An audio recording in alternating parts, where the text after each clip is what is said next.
The rain hit the windshield like it had somewhere urgent to be, and so did I, except I wasn't moving.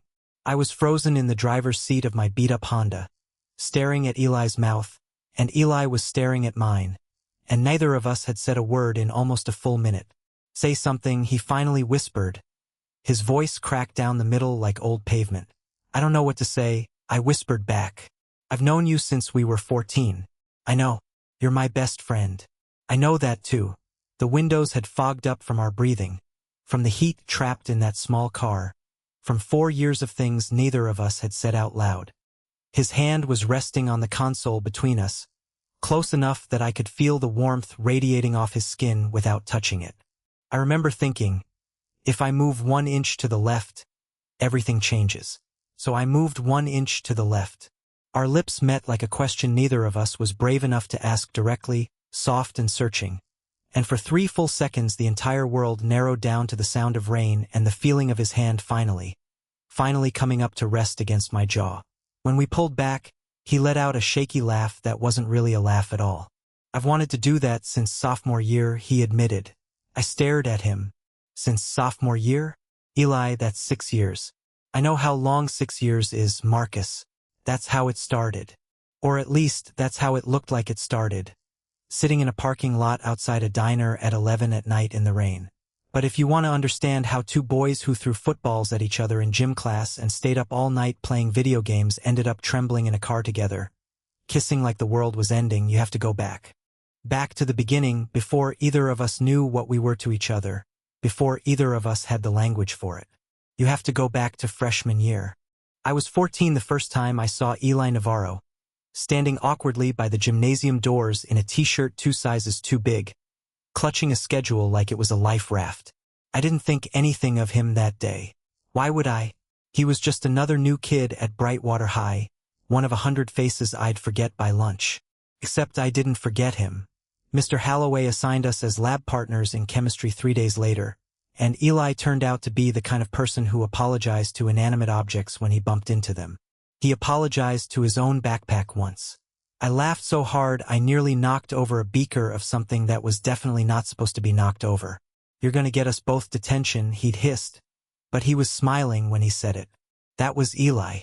Careful with everything except his own heart, which he wore so openly it made me nervous for him before I even understood why. We became friends the way most teenage boys do, not through some grand gesture, but through proximity and shared boredom and the slow accumulation of inside jokes. By October, we were eating lunch together every day. By December, he was sleeping over at my house on weekends, the 2 of us staying up until 3 in the morning talking about nothing and everything. The blue glow of a video game paused on the TV while we argued about which superhero would win in a fight neither of us actually cared about. My mom used to say Eli was like a second son to her. She'd leave an extra plate out on Fridays without being asked. His mom, in turn, kept a drawer in her dresser stocked with clothes I'd left behind so many times they'd started calling it Marcus's drawer. We were, by every measure that mattered to 2 teenage boys in a small town, inseparable. Neither of us had the words yet for what was actually happening. I didn't understand, at 15, why I felt a small twist of something uncomfortable in my chest whenever Eli talked about a girl he thought was cute. I told myself it was nothing. I told myself a lot of things were nothing back then. Eli, for his part, was quieter about himself than I ever noticed. He laughed loud and talked with his hands and threw himself completely into every conversation. But there was a version of him, the version underneath all that noise, that he kept locked away from everyone, including me. I wouldn't understand why until years later, when he finally trusted me enough to hand me the key. Junior year is when things started to shift, though neither of us called it that at the time. It was a Tuesday in October, cold enough that our breath fogged in the parking lot after practice. I played baseball, Eli ran track. We'd wait for each other most days, sitting on the bleachers until both our practices ended, because neither of our houses felt like home without the other person eventually showing up in it. That particular Tuesday, Eli showed up to the bleachers with his eyes red-rimmed and his jaw tight in a way I'd learned to recognize as something is wrong and I don't want to talk about it. But please ask anyway. What happened? I asked because I always asked even when he pretended he wanted me not to. He sat down beside me, closer than usual, our shoulders pressed together for warmth or comfort or both. My dad said something today. About he stopped. Started again. It doesn't matter. Clearly matters. You're sitting here looking like someone ran over your dog. We don't have a dog. Eli.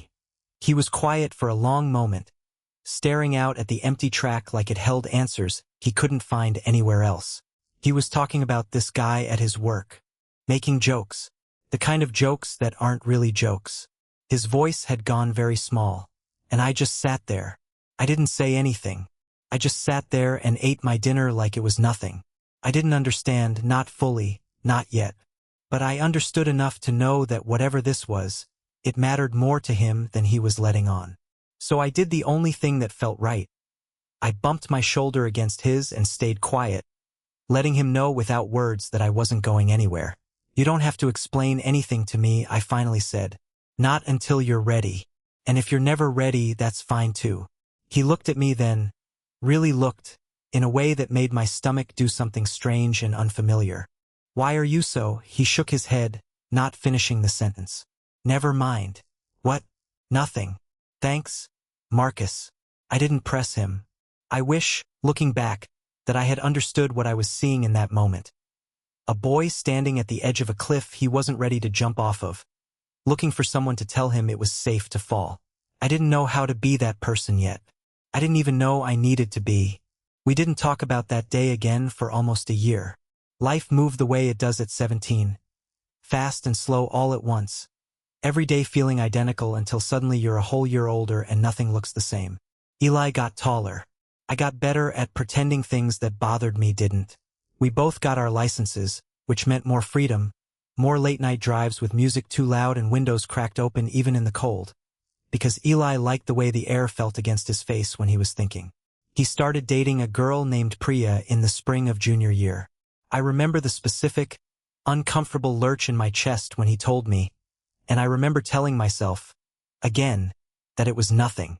Best friends get weird about their best friends dating people. That's normal. That's what I told myself, anyway. Lying awake at night, turning the feeling over in my hands like a stone I didn't understand the weight of. It lasted 6 weeks.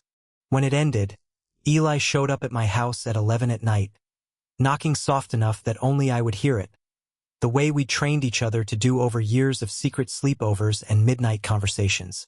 She said I was distant, he told me, sitting on the edge of my bed, still in his Letterman jacket. She said it felt like I was always somewhere else, even when I was right there with her. Were you? He didn't answer right away. I don't know. Maybe. I wanted to ask him where he thought he'd been instead. I didn't. Some part of me, the same part that flinched every time he mentioned a girl he liked, didn't want to hear the answer.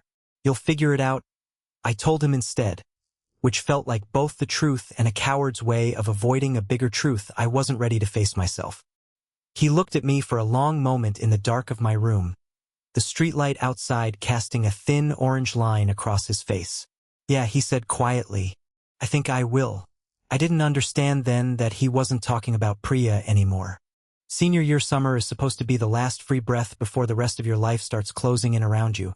And Eli and I spent most of it exactly the way we'd spent every summer before.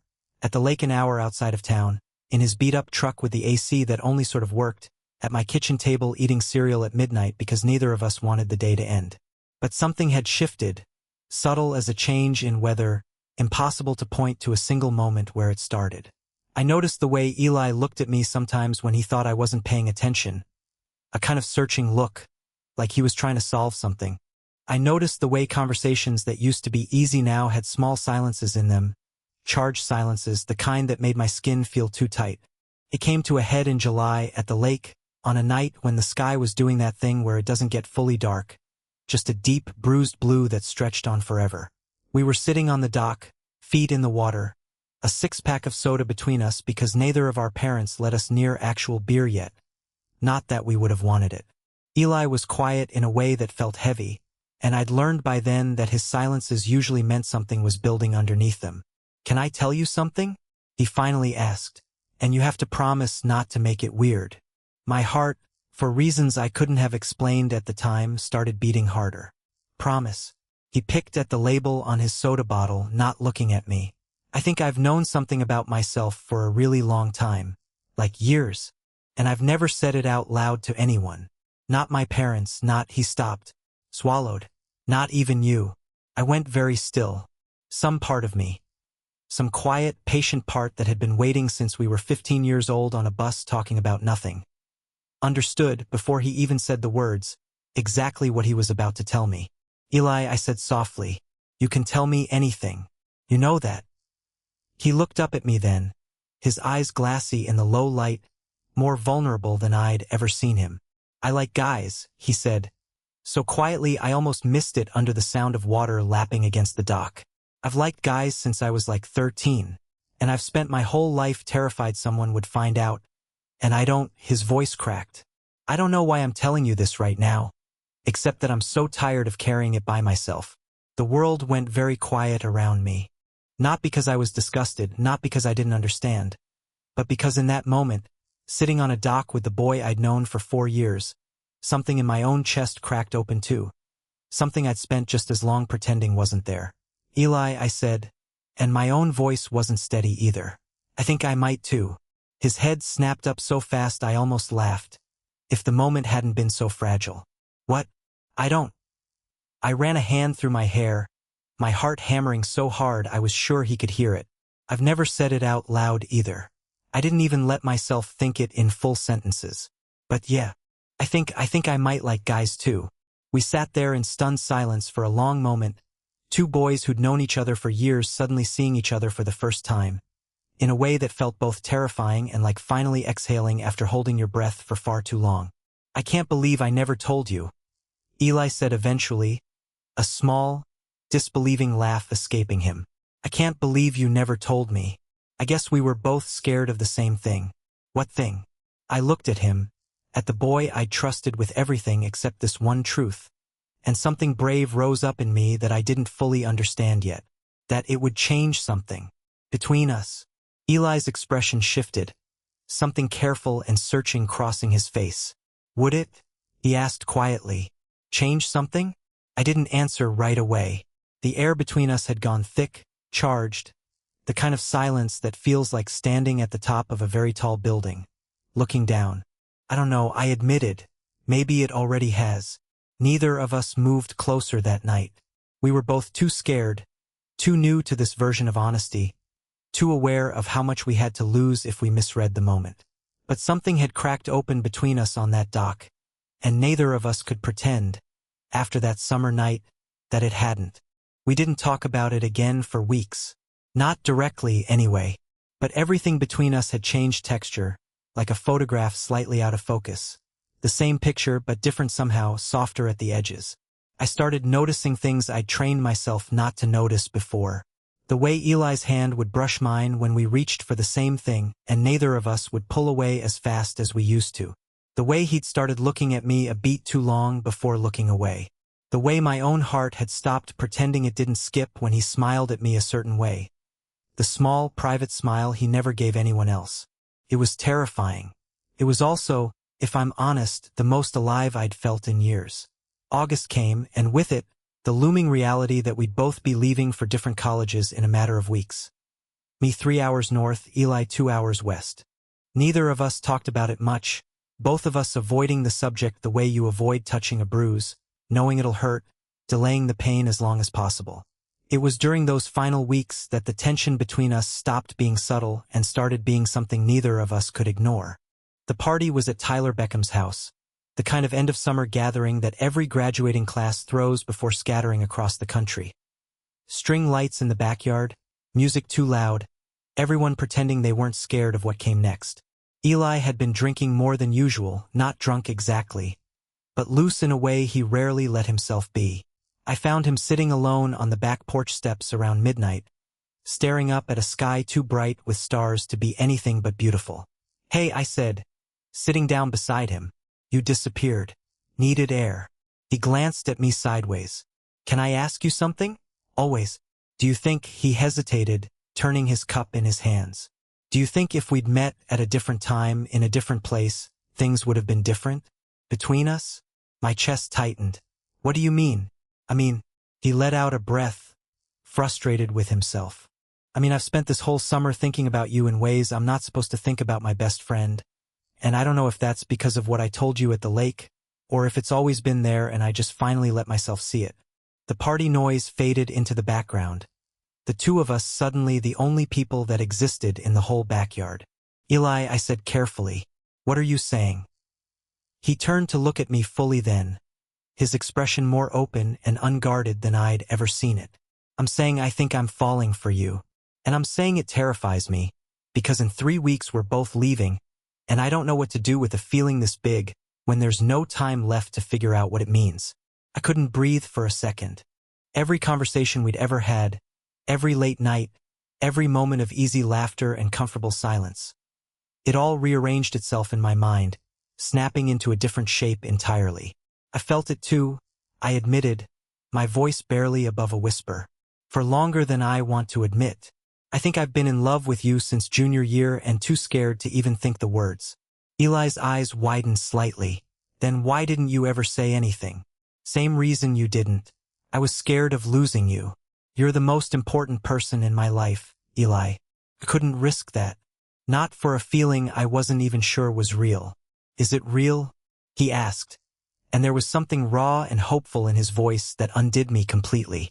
I don't know, I said honestly. But I know I don't want to leave for college in 3 weeks without finding out. We sat there in silence for a long moment, the string lights blurring gold above us, the distant thump of music from inside the house feeling a million miles away. I want to kiss you, Eli said quietly. I've wanted to for a long time, but I don't want to do it here at a party where it doesn't feel like it means what it's supposed to mean. Okay, I said, my heart pounding so hard it was almost painful. Then let's go somewhere it can. We ended up at the overlook above town, the place where every graduating class had gone for as long as anyone could remember to look at the lights spread out below like scattered stars. Eli parked his truck at the edge of the gravel lot, and for a long moment neither of us said anything, both of us staring out at the view instead of at each other, working up the courage for something neither of us had words for yet. I keep thinking about all the time we wasted, Eli finally said. Being scared. Not saying anything. We weren't wasting it, I said. We were becoming who we needed to be to finally say it. He turned to look at me, and in the dim light from the dashboard, his face was open in a way I'd never seen before. No walls, no jokes to hide behind, just Eli, entirely and vulnerably himself. Marcus, he said softly, can I kiss you? My whole chest ached with how much I wanted to say yes. Please, I whispered. He leaned in slowly, giving me every chance to pull away, and when our lips finally met it felt like every unsaid thing between us for 4 years finally had somewhere to go. It wasn't rushed or desperate. It was slow, careful, both of us shaking slightly, both of us afraid to break whatever fragile, beautiful thing was happening between us. When we pulled apart, Eli rested his forehead against mine, both of us breathing unsteadily. That was, he started. Yeah, I agreed, not needing him to finish the sentence. For a moment, sitting there in that truck above the lights of the only town either of us had ever called home, it felt like nothing could touch us. Like we'd finally found the thing we'd both been circling for years, and everything else, college, distance, fear, could wait. We should have known better than to believe that. The 3 weeks between that night and the day Eli left for college were, in some ways, the happiest of my life. We were careful, not hiding exactly but not shouting it from rooftops either, both of us still finding our footing in this new version of us. We held hands in his truck with the windows down. We kissed in the dark corners of parking lots and empty parks, slow and unhurried, like we were trying to memorize each other before the world pulled us apart. But underneath the happiness was a current of fear neither of us said out loud. 2 hours and 3 hours in opposite directions is not, in the scheme of things, an impossible distance. But to two 18-year-olds who'd never spent more than a week apart in 4 years, it felt like the edge of the world. The day Eli left, I drove to his house to say goodbye, and found him in the driveway loading the last box into his car. His parents already teary-eyed and pretending not to be. Hey, he said when he saw me, something soft and sad crossing his face. Hey. We stood there for a moment, both of us aware of his parents 20 feet away, both of us aware of how much we wanted to close the distance between us and how impossible that was in that particular moment. Call me, he said, every day if you can. Every day, I promised. And don't. He hesitated, his voice dropping so only I could hear it. Don't let this become one of those things where distance makes people forget. Please. Eli. I could never forget you. Not in 100 years, not in 100 colleges worth of distance. He smiled, small and real. Promise? Promise. We hugged. Longer than a normal goodbye hug, and I felt him breathe out shakily against my shoulder. When we pulled back, his mother was watching us with an expression I couldn't quite read. Not suspicion exactly, but something curious, something searching. I wondered, not for the first time, how much she already suspected. I'll see you at Thanksgiving, Eli said, forcing brightness into his voice for his parents' benefit. Thanksgiving, I agreed. I watched his car pull out of the driveway and disappear around the corner, and something in my chest ached in a way I didn't have a name for yet. It would be 9 weeks before I saw him again. 9 weeks felt at 18 like an entire lifetime.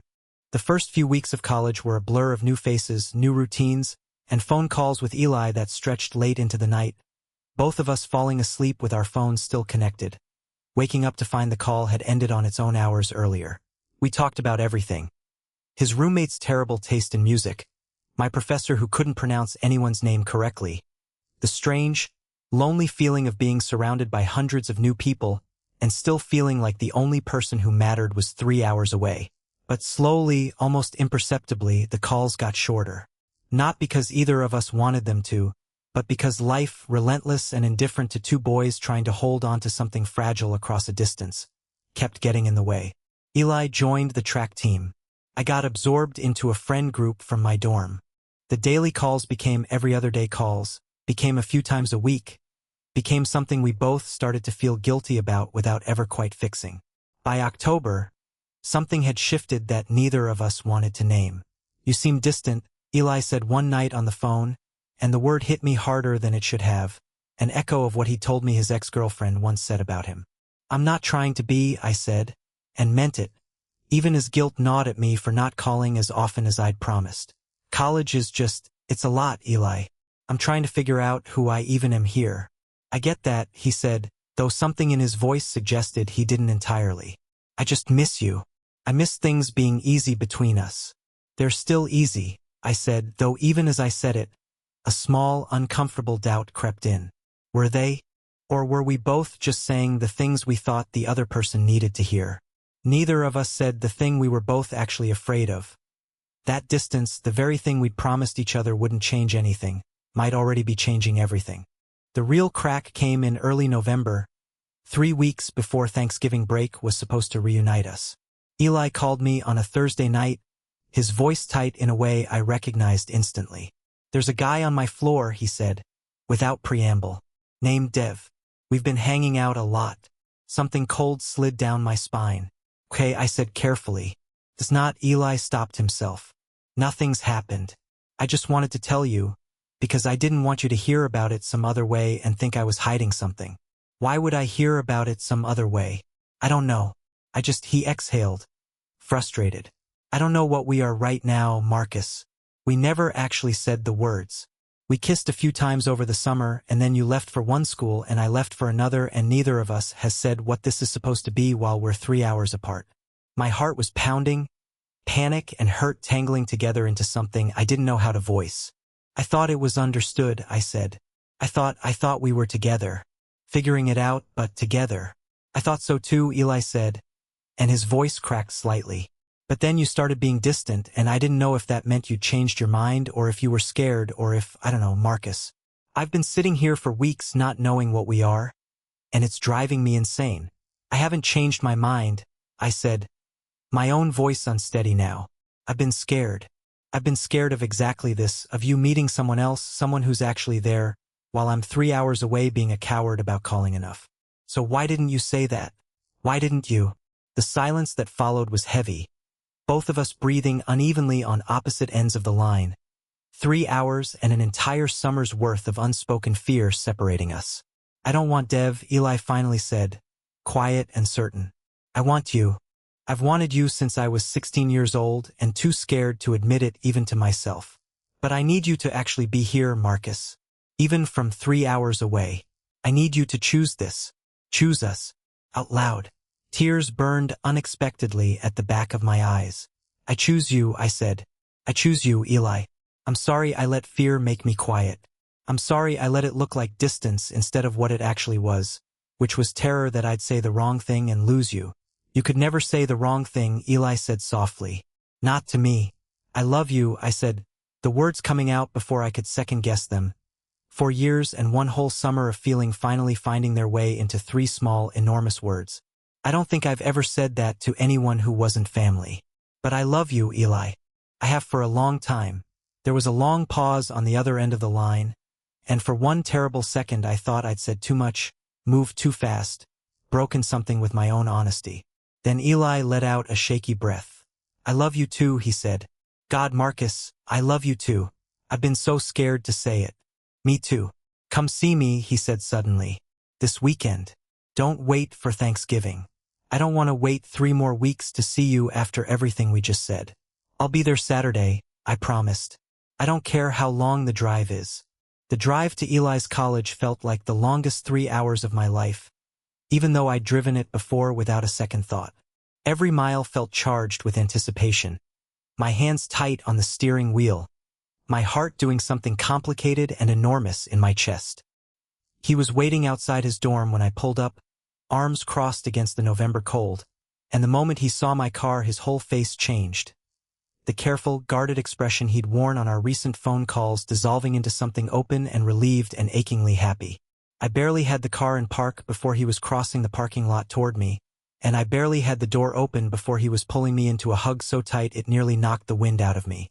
Hi, he said into my shoulder, his voice thick. Hi, I said back, holding him just as tightly. We stood there in the parking lot for a long moment, neither of us willing to be the first to let go. For months of distance and fear and unsaid things finally collapsing into the simple relief of being close to each other again. When we finally pulled back, Eli's eyes were wet, and he laughed a little, embarrassed. Sorry, I didn't think I'd get this emotional. Don't apologize, I said. I've missed you so much it's been physically uncomfortable. That startled a real laugh out of him. Physically uncomfortable? Like an ache. In my chest. It's very inconvenient, actually, missing someone this much. Well, he said, taking my hand, actually taking it, right there in a parking lot in broad daylight, something we'd never quite dared to do so openly before. Let's do something about that. We spent that entire weekend the way we should have spent every weekend for the past 4 months. Talking without the distance of a phone line between us, walking through the small college town hand in hand without either of us flinching or looking over our shoulders quite as much as we used to, sitting in his dorm room late into the night with the lights off, just being close to each other in a way that words couldn't fully capture. It was during that weekend, on a rainy Saturday night, sitting in my car outside a diner near his campus because his roommate's friends had taken over his room, that we finally had the conversation neither of us had let ourselves fully have. I want to do this right, Eli said, staring out at the rain-streaked windshield. Not just something we're scared of and hiding. I want to actually be together. Boyfriends.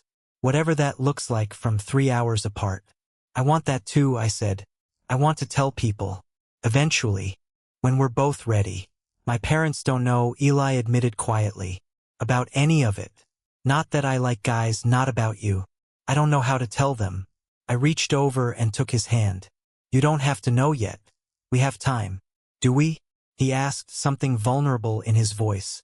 I keep thinking about all the ways this could still fall apart. Distance. Fear. Other people. What if we're not strong enough for this? I thought about it seriously because he deserved a real answer, not just easy reassurance. I think I said slowly that we've already survived the scariest part. We spent 4 years too afraid to say anything, and it almost cost us everything a few weeks ago. But we came back from that. We chose each other, even when it was hard, even when it would have been easier to just let the silence keep growing. Eli was quiet, listening. I'm not saying it'll be easy, I continued. Long distance is hard. Coming out whenever we're ready for that will be hard. But I don't want easy, Eli. I want you, and if that means doing hard things to keep choosing you, then that's what I want to do. He turned to look at me then, and it was in that exact moment. His eyes soft in the dim light, rain drumming steadily on the roof of the car, For years of friendship finally arriving at the place it had always been heading, that we shared the kiss I described at the very beginning of this story. Slow, certain, both of us finally exhaling after years of holding our breath. I've wanted to do that since sophomore year, he admitted again, laughing softly against my mouth. I know, I said. You told me. I meant it more this time. I won't pretend that everything after that weekend was perfect, because it wasn't, and I think that's important to say. Love, real love, the kind that survives distance and fear and years of silence, isn't a fairy tale ending. It's a choice you keep making, over and over, on good days and hard ones. We told our parents separately, months apart, each of us terrified in our own way. My mom cried when I told her. Not from sadness, but because, as she put it, she'd wondered for years and just wanted me to be happy, whoever that happiness came with. Eli's parents took longer to come around, his father especially, but by the following summer, his mother had quietly started setting out 2 plates on Fridays instead of 1, the same way my mother always had, and I understood it as the olive branch it was meant to be. We spent the rest of college 3 hours apart, driving back and forth on weekends, filling our calendars with visits and video calls and the small, ordinary rituals of 2 people determined to make distance work. It wasn't always easy. There were fights and moments of doubt, and one particularly hard stretch during junior year when we almost let the distance win again. But we didn't let it win, because somewhere along the way, we'd both learned the lesson that fear had kept us from for 4 years. That the risk of loving someone, fully and openly, is always worth it. Even when it's terrifying, even when the outcome isn't guaranteed. Eli proposed to me 2 years after we graduated, on the same overlook where we'd shared our first real kiss. The lights of our hometown spread out below us like they'd been waiting for us the whole time. I've been in love with you since I was 16, he said, kneeling in the gravel with his hands shaking. And I don't want to spend one more day of my life not calling you mine. Out loud, in front of everyone. I said yes before he even finished the question. Looking back now, I think about that boy standing awkwardly by the gymnasium doors at 14, clutching his schedule like a life raft, and I think about how impossible it would have seemed to him that this same person, quiet, careful, scared of his own heart, would one day become the love of my life. The last person I expected.